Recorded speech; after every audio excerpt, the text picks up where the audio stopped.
Krishna Govinda.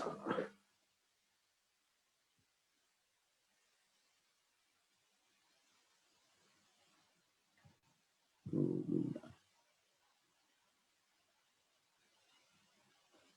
Govinda. Krishna Tamam Bhajami. Krishna Tamam Bhajami. Okay, we got sound. We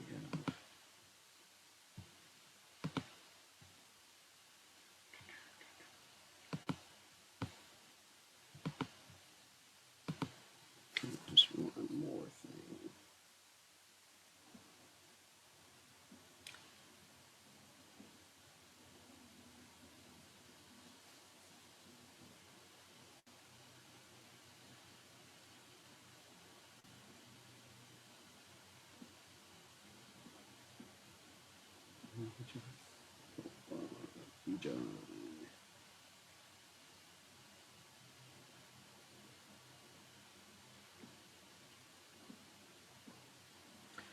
All right, I think we're just about ready to roll.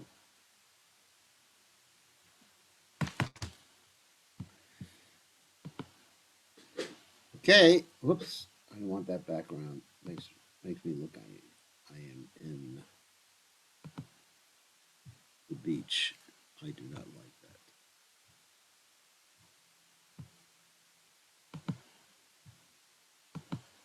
We are home. Okay. Okay, better to have a natural background. Okay, so we're ready. So we'll start chanting Jai Radha Madhava. Jaya Radha Madhava Kunya Bihari Jaya Radha Madhava Kunya Bihari Gopi Jana Ballabha Girivara Hari Gopi Jana Ballabha Girivara Hari Yashodanandana Vrajajana Ranjana Yashodanandana Vrajajana Ranjana Yamuna Tira Vanachari Yamuna Tira Vanachari Jaya Radha Madhava Kunya Bihari Jaya Radha Madhava Kunya Bihari Gopi Janaballabha Girivardhari Gopi Janaballabha Girivardhari Yashodanandana Rajajanu Ranjana Yashodanandana Rajajanu Ranjana Yamuna Tira Banachari Yamuna Tira Banachari Jaya Radha Madhava Kunya Bihari Jaya Radha Madhava Kunya Bihari Jai Om Vishnupad Paramahansa Paradikacharya also Tada Sitashi Shimad, His Divine Grace, Abhaya Chalananda Bhaktivedanta Goswami, Srila Prabhupada Ki Jai, ISKCON Founder Acharya, Srila Prabhupada Ki Jai, Anantakoti, Vaishnav Vrinda Ki Jai, Namacharya, Srila Haridas Thakur Ki Jai. Friends say, Go Shri Krishna Chaitanya, Prabhu Nityananda Shidwaita Gadadha Shivas Gaur Bhaktivinoda Ki Jai. Shri Shri Radha Krishna Gopi Gopinath Shyam Kund Radha Kunda Giri Govardhan Ki Jai. Vrindavanam ki jai, Maturam ki jai, Jagannath Swami ki jai, Yamunamai ki jai, Shimali Lasidi ki jai, Samarita Bhakta ki jai, Gaur Premananda Hari Hari. All glory is the assembled devotees, all glory is the assembled devotees, all glory is the assembled devotees.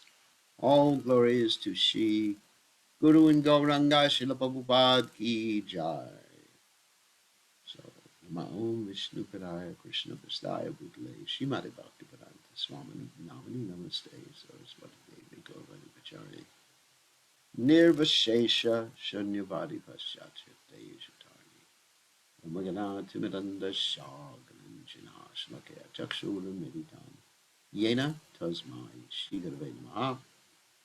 I offer my respectful obeisances unto the lotus feet of my spiritual master, His Divine Grace, A.C. Bhaktivedanta Swami Srila Prabhupada, who so kindly opened my eyes with a torchlight of knowledge while I was blinded in the darkness of ignorance. Srila Prabhupada ki jai. So wrote something down.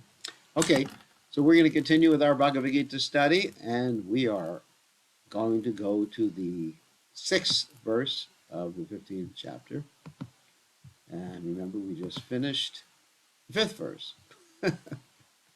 And the 5th verse gives us a clue on how to get out of this material world, this entanglement of the banyan tree, which is described in the first 4 verses.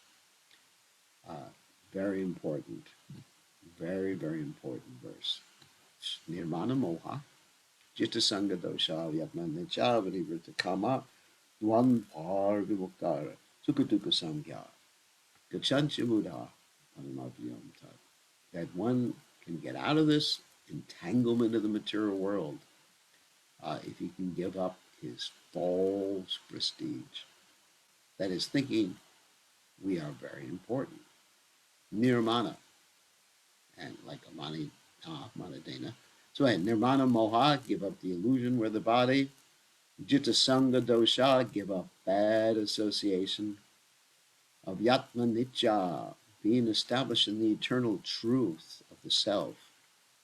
Vinivrita Kama, giving up kama or lust to enjoy or exploit some other person or some other object. Vanvar vimuktar, sukaduka samgyar. And of course, giving up this concept of duality that happiness and distress in the material world, and gachancha mudha padamavyam tat. When it comes to that stage, he can actually go back to Godhead. So now we're going to talk about something about what happens when you're back to Godhead, or one of the qualities of back to Godhead, or one of the qualities of the spiritual world in this verse. Let's go.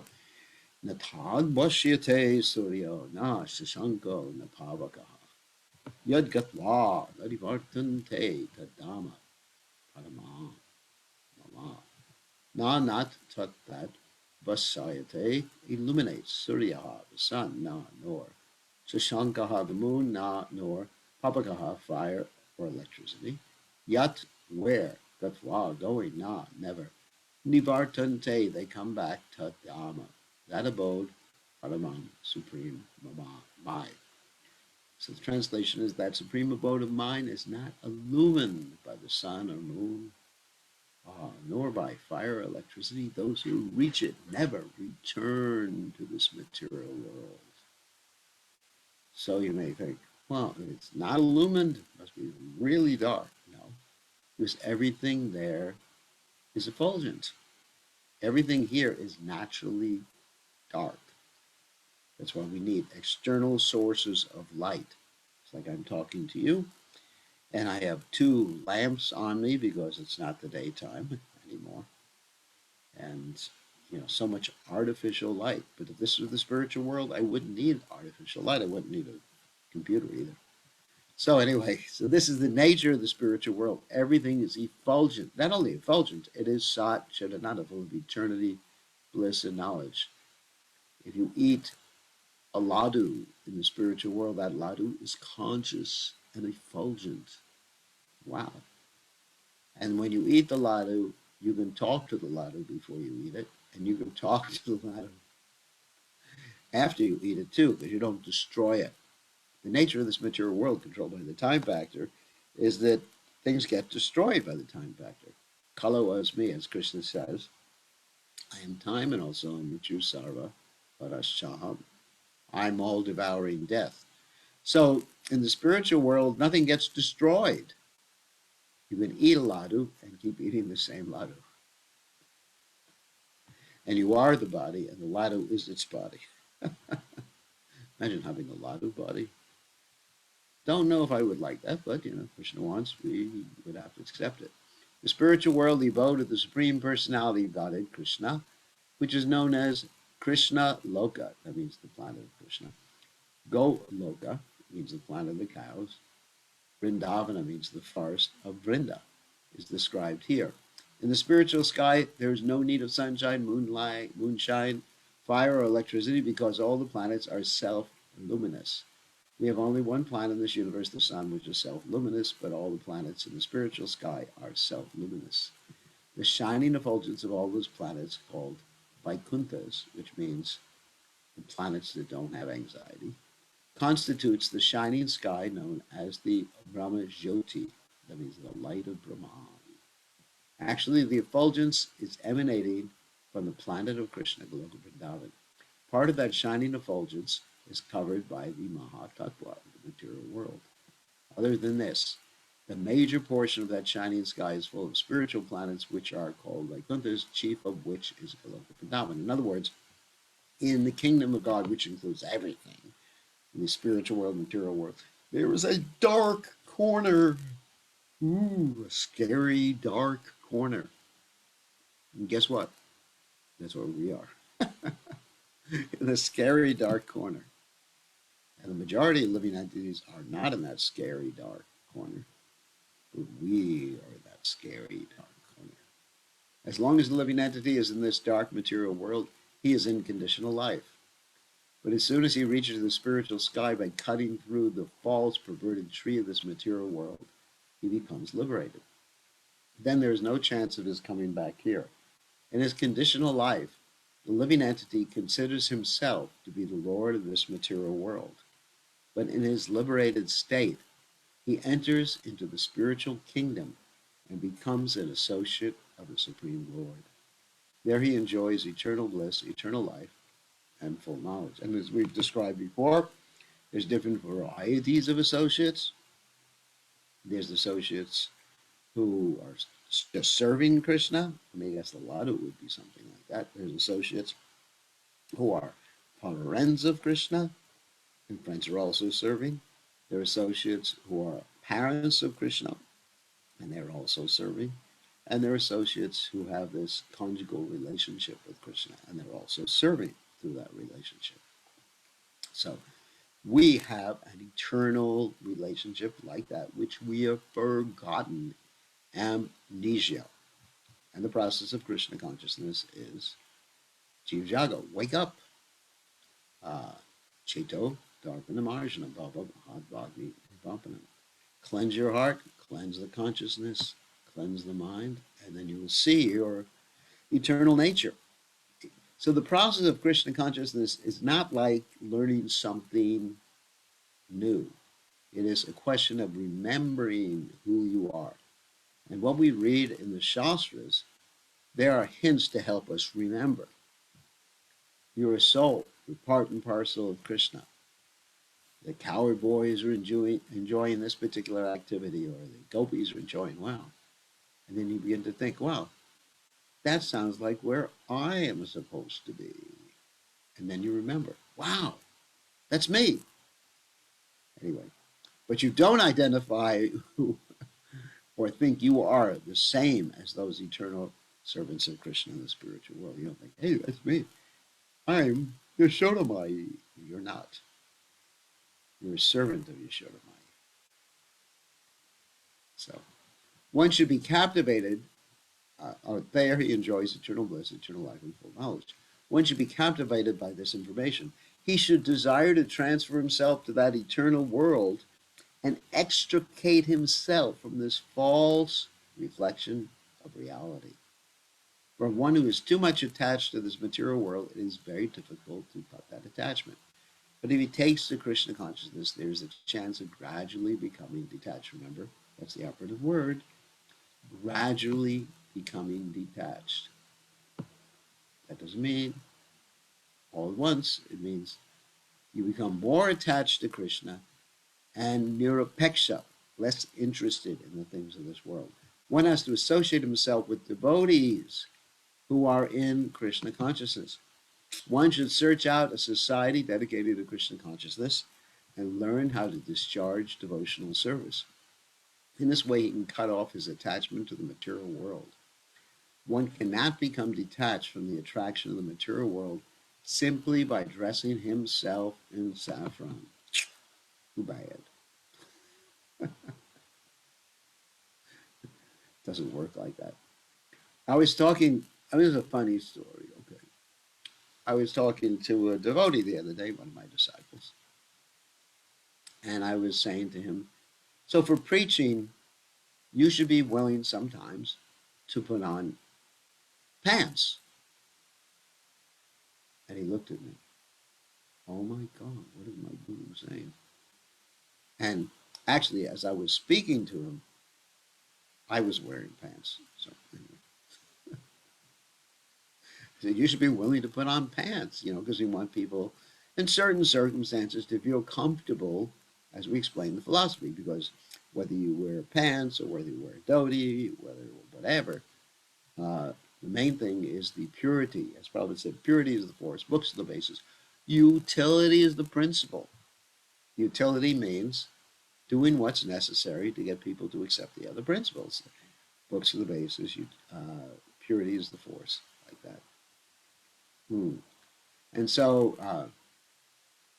I told him, I said, uh, you really have to be willing to wear pants. He said, if I wear pants, will I still be a brahmachari? In other words, will I lose my status as brahmachari? And I explained, of course, being a brahmachari has nothing to do with the clothes you wear. The saffron color has nothing to do with the status of your heart.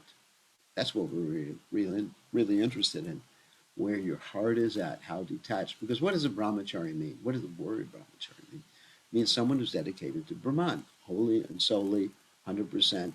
And in the Varnashram system, it means that someone who is just a menial servant of the spiritual master, just looking at it from that particular perspective.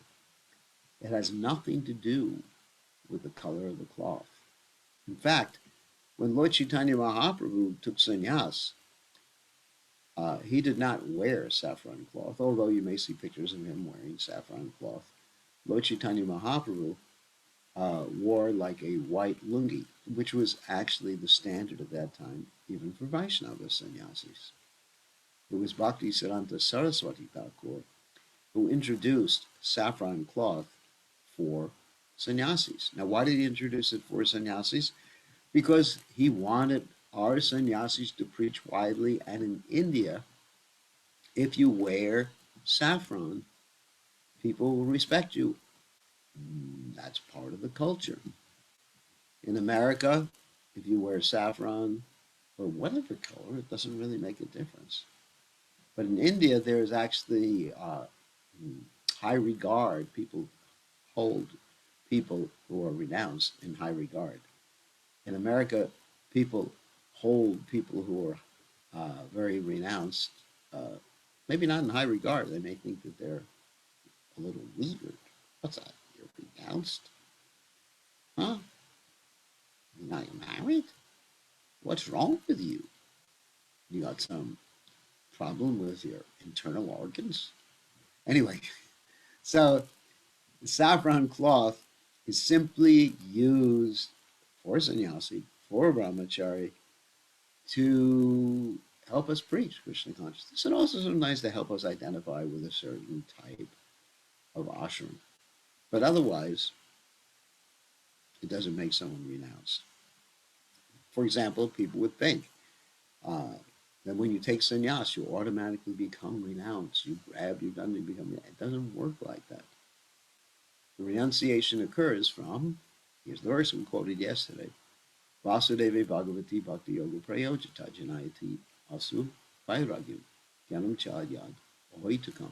By performing devotional service to Krishna on a regular basis, then automatically one gets renunciation from this world and also causeless knowledge. And here's what Prabhupada says. He must be attached to the devotional service of the Lord. Therefore, one should take it very seriously that devotional service, as described in the 12th chapter, is the only way out of this false representation of the real tree.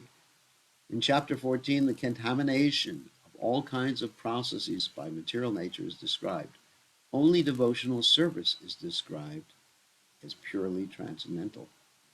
The words Paramam, Mama, are very important here. Actually, every nook and corner is the property of the Supreme Lord. But the spiritual world is Param, or Paramam, full of 6 opulences.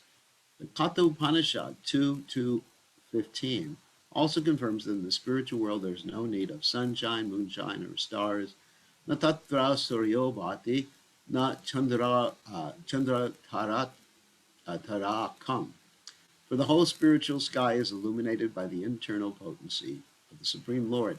That supreme abode can be achieved only by surrender and by no other means. And there's that word surrender, which we defined before, means giving one's heart, mind, body, and words. Not simply body, not simply words, but mind, body, and words. And actually, when a sannyasi takes sannyas, at least in this one, they get what's called a tree danda. A tree danda means 3 sticks. Actually, they get 4 to be precise, but 3 sticks. And that refers to one serves Krishna by one's mind, body, and words. That's surrender. And the 4th stick, what is the 4th stick? The soul. You give your soul to Krishna. Okay. The soul serves Krishna by the mind, body, and words. Therefore, the sannyasi in ISKCON is called a tree dandi sannyas. And for the first 11 or something years after one takes sannyas, one carries this danda to signify that. After some time, when one has reached a certain platform in devotional service, the sannyasi doesn't carry the danda anymore. When I first took sannyas, I was always carrying my danda and taking it in the airplane. It was quite a struggle. I had to come up with so many different strategies. I had this collapsible danda, like one has a tripod. You know, the tripods collapse, the legs collapse. And then I had other things like a tube. Sometimes I carried it on the plane, and they thought I had a weapon. One time I actually came back to the United States, and immigration thought I was hiding something in my danda. So as you're aware, these 4 sticks are wrapped with a lot of cloth. So they unwrapped my whole danda. It was just like, oh my God, like 100 meters of cloth. And there I was in customs with this big pile of cloth and 4 sticks of bamboo. So that pretty much discouraged me from carrying the danda. So next verse, very important verse that describes our position in this material world and who we are actually, who the soul is actually. Mamivangsa jiva loke, jiva bhuta sanatana, manaksha stani indriyani, prakriti stani karshati. Mama mai, eva certainly, angsaha, fragmental particle. Jiva loke, in the world of conditional life. Jiva bhuta, the conditioned living entity. Sanatana, eternal. Manaha, with the mind. Shastani, the 6 indriyani, senses. Prakriti, and material nature. Stani, situated. Karshati, is struggling hard. The living entities in this conditional world are my, Krishna speaking, eternal, means we never die, we're never born, fragmental parts. Due to conditioned life, they are struggling very hard with the 6 senses, which include the mind. So we usually use the expression, not just parts, but parts and parcels. Now, I'll unpack that expression. Parts means we're part. Just like, all right, here's my glasses. Everybody sees the glasses. So part of the glasses, or one part of the glasses, what's called a temple. This is not a Hare Krishna temple. It's a temple because it goes on the temple of the face. So it's part of the glass. But it also has its individuality. In other words, it has a specific form that's different than other parts of the glasses. It's even different from the left temple.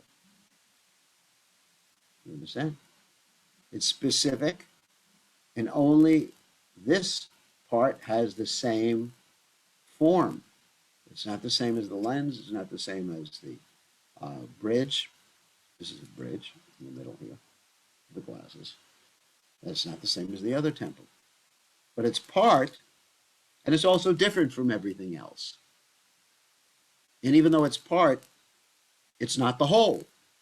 It's not the same as the whole, and it's not the same as any other part. Got it? Pretty good example, if I may say so. So that's us. We fit in a certain place, connected to the Lord. We have our individuality. No one is like us. We are super individual. One thing I've heard said many times is that when one becomes a devotee of Krishna, their individuality becomes more pronounced if they actually stick to the process. Whereas when people are not Krishna conscious, it's almost like cookie cutter stuff dealing with them. Why? Because there's modes of nature.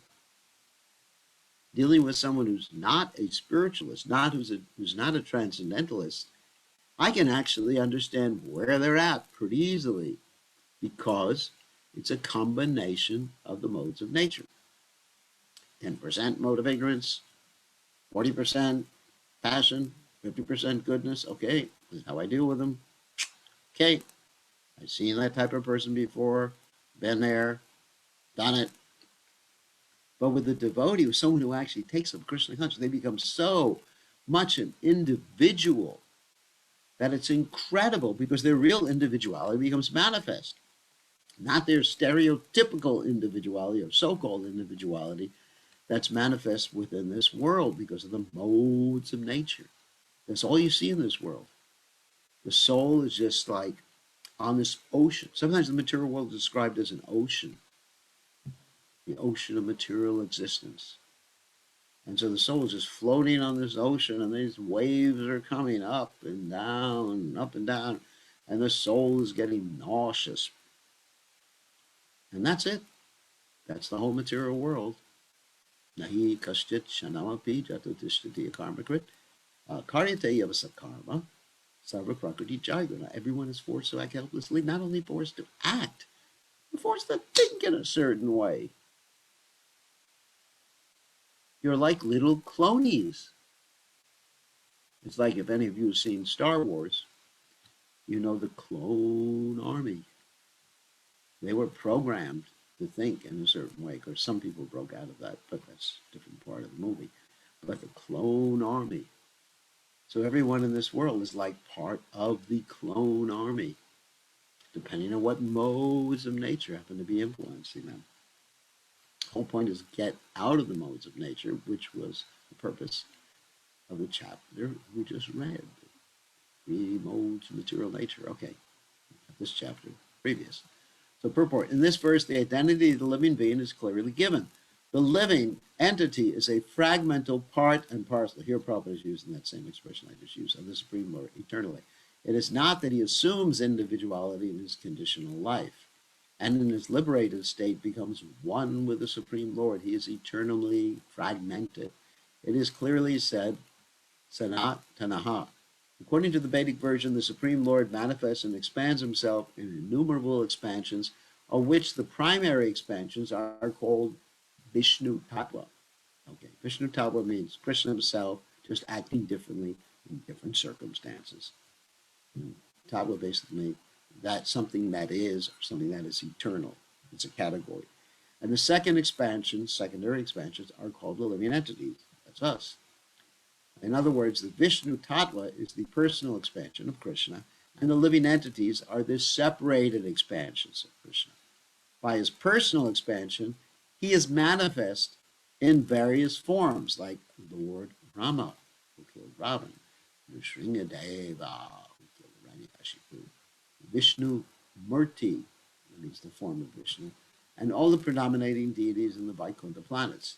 The separated expansions, the living entities, us, are eternally servitors. Interesting thing is, all of Krishna's expansions are servitors of Krishna in his original form. And we don't have time to talk about that, just accept that as a fact.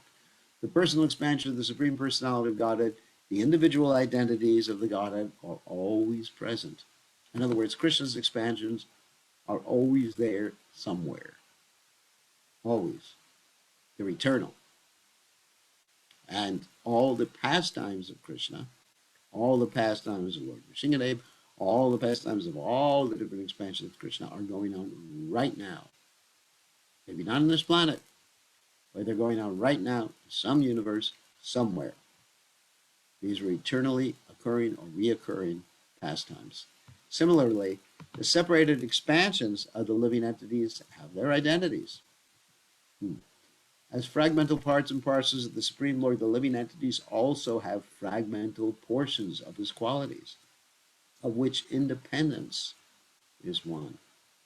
Every living entity, as an individual soul, has his personal individuality and a minute form of independence. By misuse of that independence, one becomes a conditioned soul. So in other words, we're responsible for where we are and what we're experiencing. And by proper use of independence, he is always liberated. In either case, he is qualitatively eternal, as the Supreme Lord is. In his liberated state, he is freed from this material condition, joy, freedom at last. And he's under the engagement of the transcendental service unto the Lord. In his conditioned life, he is dominated by the material modes of nature, and he forgets the transcendental loving service of the Lord. He's forced to act hopelessly, like a puppet. As a result, he has to struggle very hard to maintain his existence in the material world. The living entities, not only human beings, and the cats and dogs, but even the greater controllers of the material world, Brahma, Lord Shiva, and even Vishnu, are all parts and parcels of the Supreme Lord. So Vishnu, of course, is not a separated part.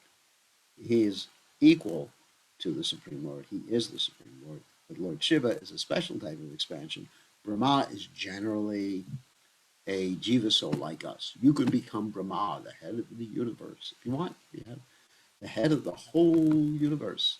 And sometimes if there's nobody who's ready to become Brahma, nobody's that surrendered to be the temple president of the whole universe, of GBC of the whole universe, Krishna has to do it himself. Doesn't have to, but he does it. They're all eternal, not temporary manifestations. The word karshati, struggling or grappling hard, is very significant. The conditioned soul is bound up as though shackled by iron chains. He's bound up by the false ego, and the mind is the chief agent which is driving him in this material existence. Actually, the word for being conditioned is pa-varga. And pa-varga can be broken out into different words, pa-ma, parishama, vaya, which Prabhupada has analyzed and the Acharyas have analyzed, that being in this material world means hard work, foaming at the mouth, fainting, fear, vaya, and ultimately death. When the mind is in the mode of goodness, his activities are good. When the mind is in the mode of passion, his activities are troublesome. And when the mind is in the mode of ignorance, he travels in the lower species of life. It is clear, however, in this verse that the conditioned soul is covered by the material body with the mind and the senses, and when he is liberated, this material covering perishes, but his spiritual body manifests itself in its individual capacity. So we're struggling with the mind and the senses. I mean, how many times have we had just, I can't stand the mind, it's driving me crazy. or the pain is coming. You ever have to go to the dentist, you have tooth pain. Pain, pain, pain.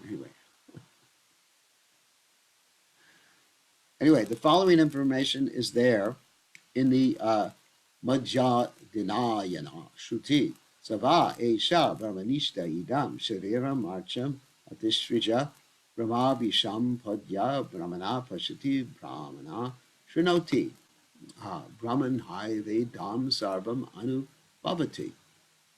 It is stated here that when a living entity gives up its material embodiment and enters into the spiritual world, he revives his spiritual body. And in his spiritual body, he can see the Supreme Personality of Godhead face to face. That would be wonderful. He can hear and speak to him face to face, and he can understand the Supreme Personality as he is. From Smriti also, it is understood. Vasanti yatra purusha sarve vaikunta mortiyaha. In the spiritual planets, everyone lives in bodies featured like the Supreme Personality of Godheads. This is called Sarupya Mukti. It means having a form like that of the Lord. In other words, in Loka Vrindavan, you don't look exactly like God, but it's like that of God, just like you have a form like that of your Father, hopefully.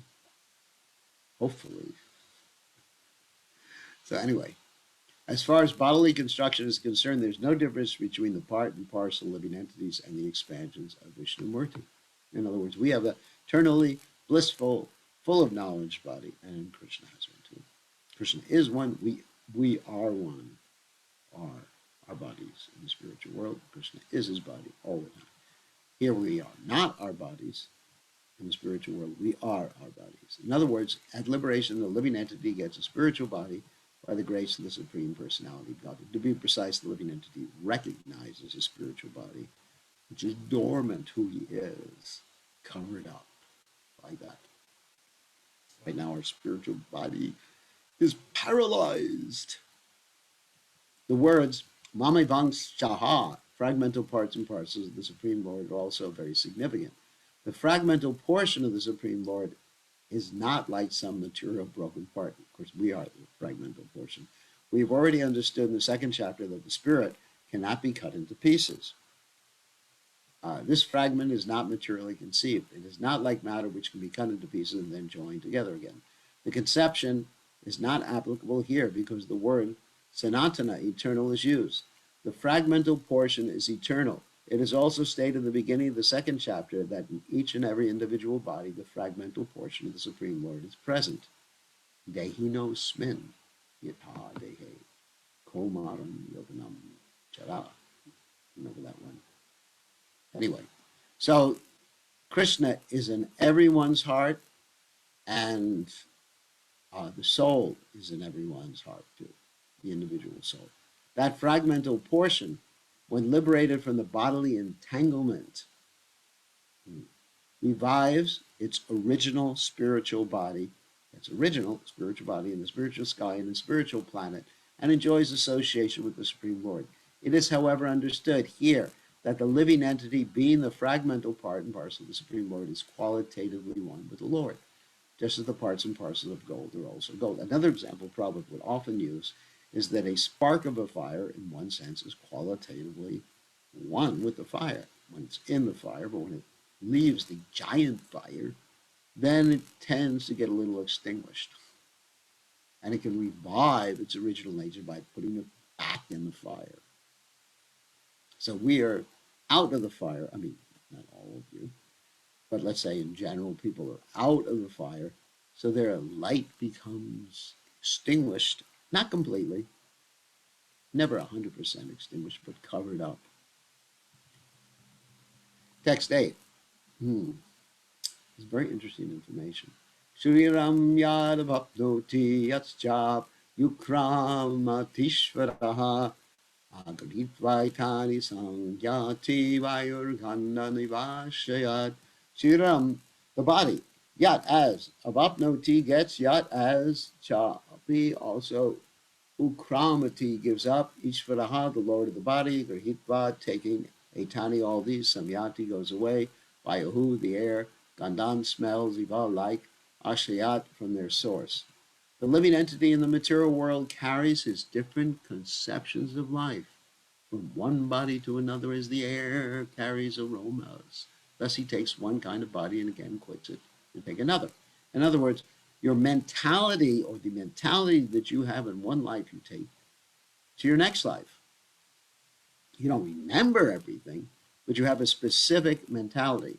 So that mentality is manifest in the subtle body. You have two material bodies. One material body is this Panchamahabhuta: earth, water, fire, air, ether. And the subtle one is mind, intelligence, and ego. And so this subtle material body is sometimes called the astral body, in Sanskrit, Linga Sharira. It's a subtle body. And if you are not good in this lifetime and you take intoxication, you die under the influence of intoxication, you're violent, you, anyway, do so many horrible things, then you may just hover around in a subtle body for a long time before you take another gross body. Now, the problem with just being in a subtle body on the Earth planet is that you have the same desires that everybody else has, but you have no means to fulfill them. You want to eat, you want to enjoy life, you want to associate with people, but can't do it in just this subtle, ghostly body. So that's because you have a very sinful life and you have to hover around. Of course, another problem with a sinful life is that at the end of this life, you will have something else happen. Maybe before or after you become a ghost. But anyway, and that something else is you will get a visit from some very nice visitors. And this is not only during Halloween. These people are called Yama-dutas. They're servants of Yamaraj. And they sort of drag your subtle body out of your gross body and do certain things that are really a little unpleasant. You know, we hate to use the word H-E-double-L. So anyway, so you go through very many unpleasant experiences that some of them are described in the fifth canto of Srimad Bhagavatam. Very, very dangerous. So if you have bad karma, that's what's awaiting you. So right now, this is a hint. If you have bad karma, instead of continuing your karmic or bad karmic activities, start chanting Hare Krishna and become a devotee, and then all your bad karma is eradicated, and you will no longer have to worry about those nice people called the Yamadutas. There's the story of Jamil, that throughout his whole life, at least the second portion of his life after he deviated from religious principles, he committed heinous activities. But by the arrangement and mercy of the Supreme Personality of Godhead, he was able to chant the Lord's name when he was getting ready to leave his body. And he was saved from these Yamadutas. Duta means like a messenger. Yama, Duta, messenger of Yamaraj. And he was saved from them, and he was given a longer lease on life with which to execute Krishna consciousness, and eventually he went back to home, back to Godhead. So anyway, so getting back to this verse, that's the subtle body, your conceptions of life. Let's say you're very attached to eating certain foods, like unmentionable foods, like meat or lobsters. Prabhupada said someone who eats lobsters, first of all, it's very cruel. Second of all, he said, it's like eating pus. That's Prabhupada's expression. So if you're very attached to that, then you'll take birth and you'll have those similar types of desires again. And of course, you may not take a birth in a human body. For example, if you really are romantic in this lifetime, you're a real Casanova. Of course, probably no one who's listening to this class knows who Casanova is. Let's say Don Juan is another one, or whatever. So if you're really a romantic person, then you have this subtle body that really wants romance. So that subtle body will take the gross body of a pigeon. And the pigeon can have so many flings every day.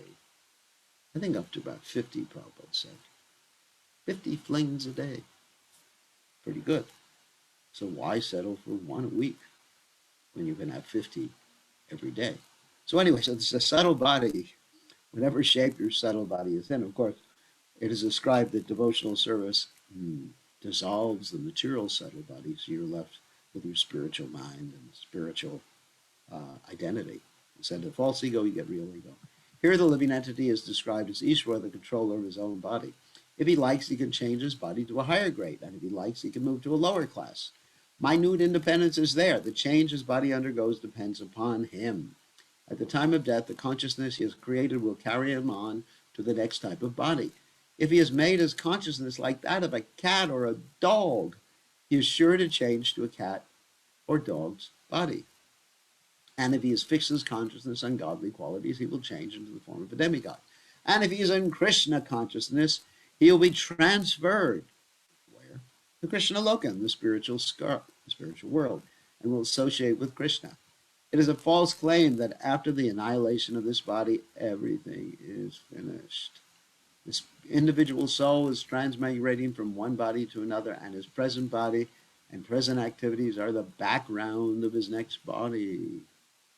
That means the foundation of his next body. You're preparing, you're building your next body by your consciousness. One gets, another example probably get, if one really likes to sleep a lot, intoxication a lot, you may get the body of a tree or a bear. A bear can sleep all winter long. It's called hibernation.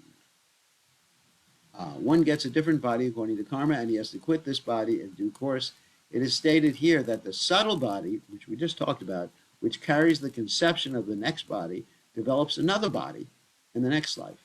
In other words, you get a body. What happens is by the laws of nature, the demigods and all those other personalities, they arrange because of your mentality, they whisk you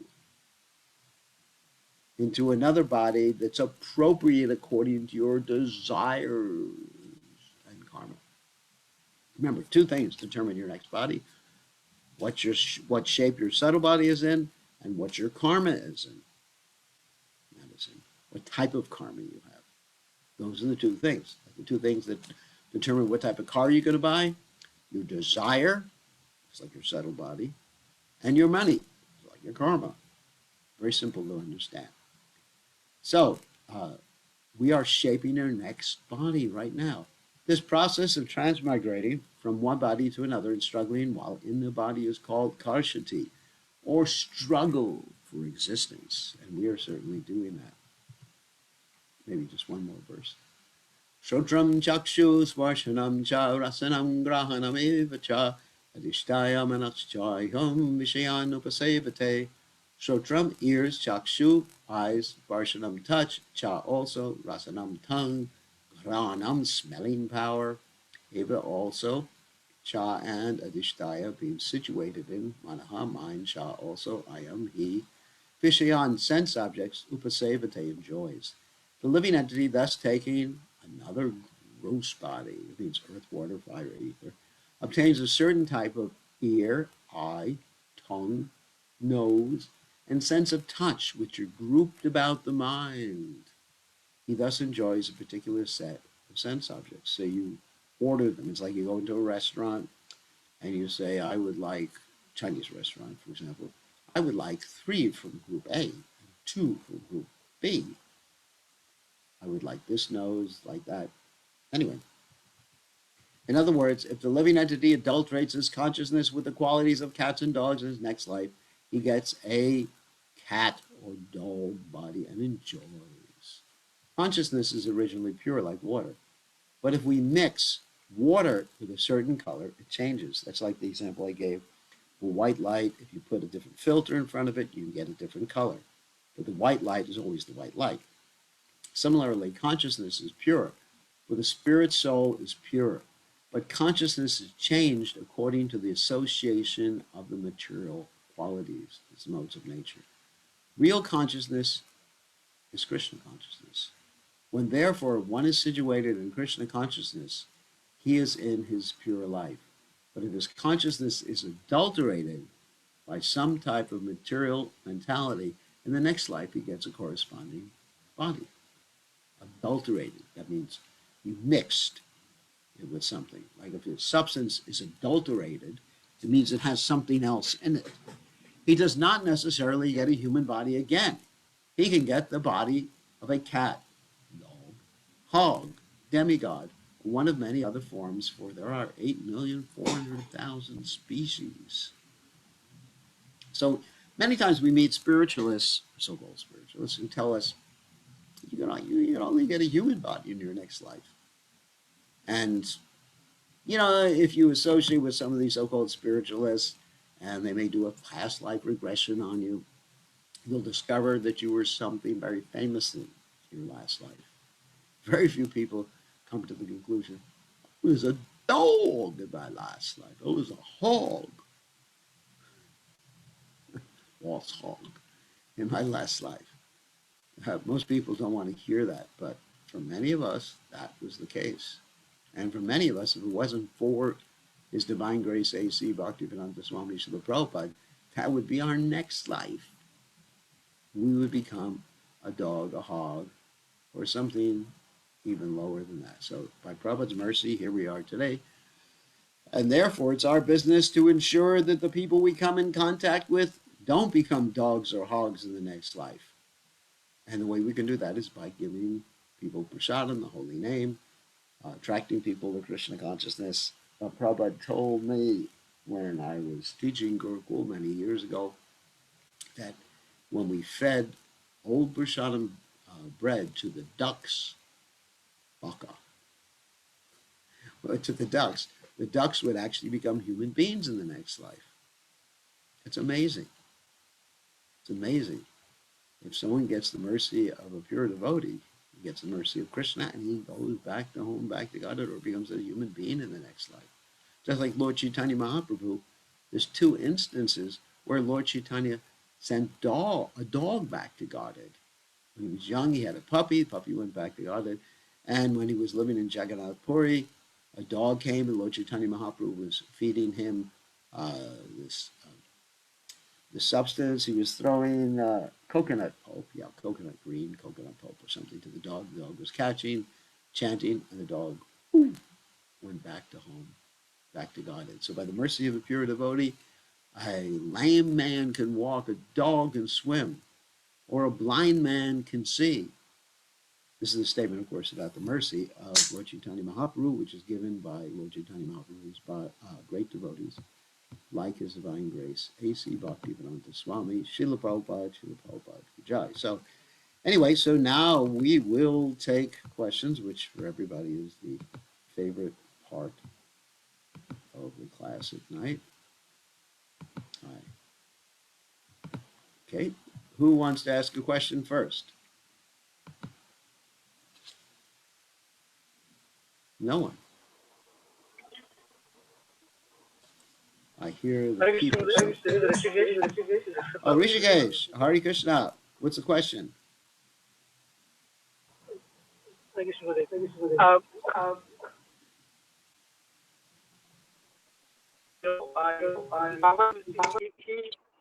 was such a low character. It's really hard to hear. I was wondering why Krishna. Yeah. Okay. Can you hear me now? Yeah, I can hear you better now. Speak close to your microphone, whatever you're using. Okay. I was wondering why Krishna decided to appear in Soma dynasty. Although Soma was such a low character person who had an affair with the spiritual master's wife. Oh my God. Why did Prahlad Maharaj decide to appear in a demon dynasty?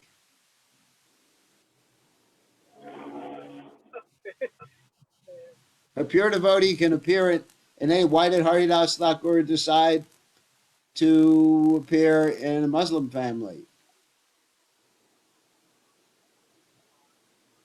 Maybe Anyway, it was the mercy of Krishna on Soma. Yes, the mercy of Krishna. Soma, right? So, Soma was the well, forefather first of all, the demigods,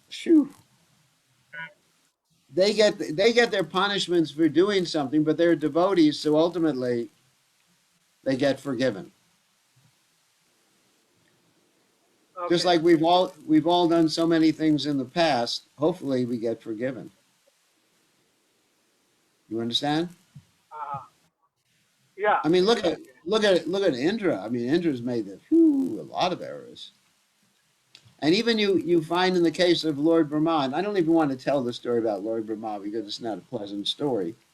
At the beginning of creation, he did something that was really reprehensible. You know what I'm talking about? Don't tell me, but you know what I'm talking about, right?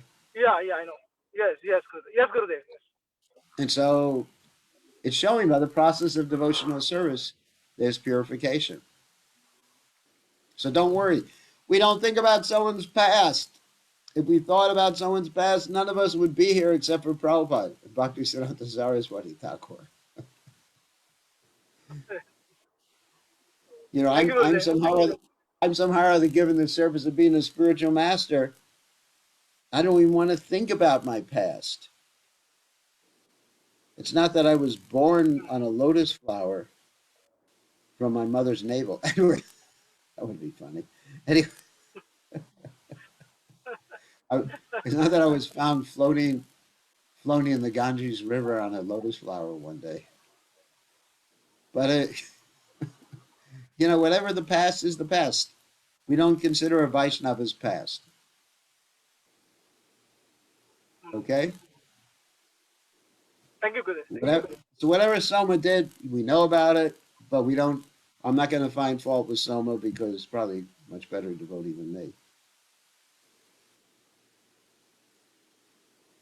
Yeah. I was just All wondering right. whether it's a special mercy or something. I don't know. Yeah, whatever Krishna does is special mercy, but he appears in the Soma dynasty, the Moon dynasty, and sometimes he appears uh, in the Sun dynasty, like in the case of Lord Ram. So that's just Krishna's arrangement. That's between him and Soma, but Soma's a great devotee. Don't mention that word Vak, Gopal, please. I didn't want to even tell that story. Okay, that's a good question. Who else has a question? Hare Krishna Guru Maharaj, can you hear me? Yeah, about Chaitanya. I could hear Please, you very well. please accept my respectful obeisances. Just what you were saying earlier, what Krishna was saying, that all the energies basically serve him, in Yeah, some shape or form. And I just wanted to know where this mood of service actually comes from, because whatever we see in this material world is a reflection of the spiritual world. Is that yeah, does the mood of service, does it also come from Krishna? yes. Well, that's our nature. Like Krishna is also serving everybody. It's a mood of devotion. But our mood of service becomes perverted because we start serving things that are not us or even connected to us, such as our senses. Prabhupada Right, said, and actually the Acharyas say, we're always serving. We can't get out of serving. Either we're serving the modes of nature, we're serving our tongue, we're serving our belly, we're serving our country. And so you can't, that's the very constitutional nature that we have. And Krishna also has that constitutional nature. He's actually becoming the servant of his pure devotees. And in fact, that's the one of the six qualities of pure devotional service is it's the only means of attracting and controlling Krishna. Krishna is called, sorry, uh, Radharani is called Madan Mohan Mohini, which means someone who attracts or controls even Krishna, Madan Mohan. And one of the qualities of Srimati Radharani is she always keeps Krishna under her control. And the reason she always keeps Krishna under control is she's always thinking of serving Krishna. So it's a mutual relationship. She's always thinking in how to please Krishna, and Krishna's always thinking how to please her. That's love. And so that mood is present in the conditioned souls in this world in a perverted form because we are thinking how to satisfy our senses, the modes of nature, or something else other than something transcendental. Okay? Right. Okay. Thank you very much, Guru Maharaj. It makes a lot of sense. Thank you. Thank you. Good question. These are good questions tonight. Who else has a question? Question? Hare Krishna Gurudev, this is Swapna. Swapna, Hare Krishna. What is the, how can I get motivated to do my rounds in the morning, early morning instead of during the day? Because how to overcome the sleep lust and any, if you can help me. Go to sleep early, then you wake up early. I mean, it's hard to get motivated if you go to sleep at 11 or 12. I'm not going to ask you what time you go to sleep because that would be embarrassing. But when people go to sleep at 11 or 12 o'clock at night, I mean, it's hard to get motivated to wake up at 3 in the morning because you feel like a wet dish rag at that time. I don't know if any of you know what a wet dish rag is. That means you feel like hell. So I usually say that you should go to sleep and leave yourself enough time to feel refreshed when you wake up. And everybody knows what refreshed means. If you don't feel refreshed when you wake up, you got a problem. If you're a pure devotee, you don't have to worry about that stuff. I was just listening to Memory of Srila Prabhupada, where Srila Prabhupada went and did programs till midnight, and then he was still up at 2 o'clock in the morning translating, because he is purely on the spiritual platform. The rest of us, maybe not, some of you may be purely on the spiritual platform, like Gopal, but the rest of us, we have certain physical needs. And we should just figure out what that need is so that we can be refreshed and wake up early in the morning. I mean, I don't want to wake up in the morning and feel like I've been hit with a jackhammer on the head. You know, sometimes you look at people who come to Mangalarti in the morning and they look like the Walking Dead. Something out of this, there used to be this TV show called The Addams Family. And so I don't know if you know what I'm talking about. Those of you in New Zealand are innocent. You've never heard these things before. Well, the Addams Family, I'll describe what it is, was a family of like ghouls and ghosts and everything. Like it was a comedy program. And so some people, I wonder if they're alive. I'm ready in the morning just to put a cotton swab under their noses to see if there's breath coming in and out. So that means either they didn't get enough rest, or it may mean that they ate like an elephant before they took rest and they couldn't sleep properly. Prabhupada said, many of you have this habit of just like eating a gigantic dinner. And Prabhupada said, if you eat a gigantic dinner, you're not going to sleep properly, you're not going to be properly rested, you're going to need to sleep more. So that's the problem. Don't eat a gigantic dinner. And usually the Ayurvedas say you should wait at least 3 hours before you're taking rest. Otherwise, you will be tossing and turning. Anyway, there's many things, and some people have sleep apnea, so they have to see a doctor. So the best way to be enthusiastic is to take rest early. When I take rest early, which is just about all the time, I get up automatically and I just go, Hare Krishna. And I jump up and start chanting like a madman. Anyway. Oh my God, someone's shooting outside. Anyway.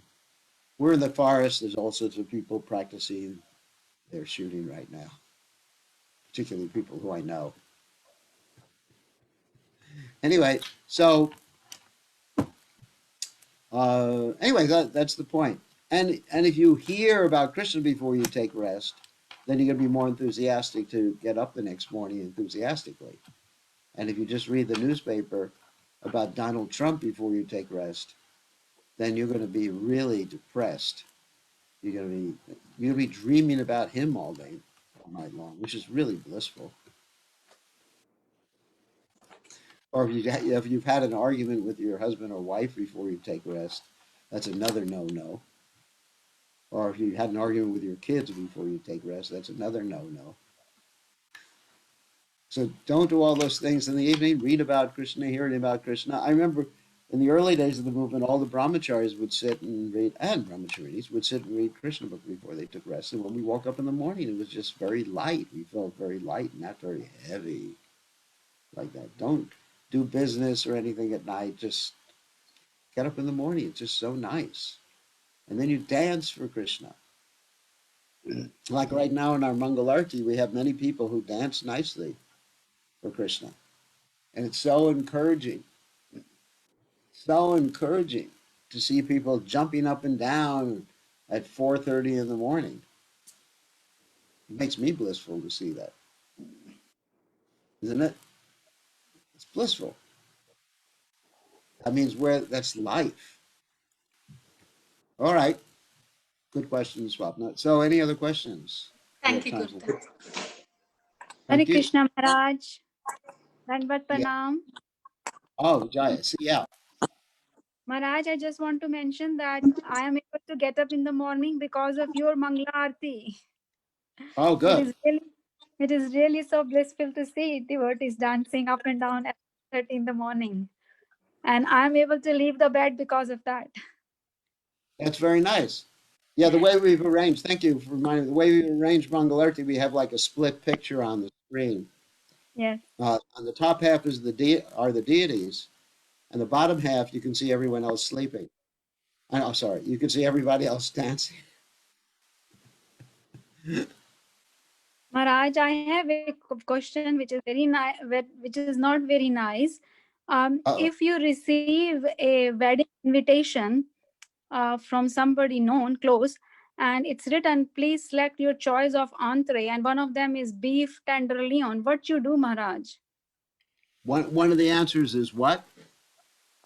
Please select your choice of entree, and one Yeah, of them is beef tenderloin. B. Beef. Meat. What? What was that, Arjuna? She's I saying will. beef. Meat.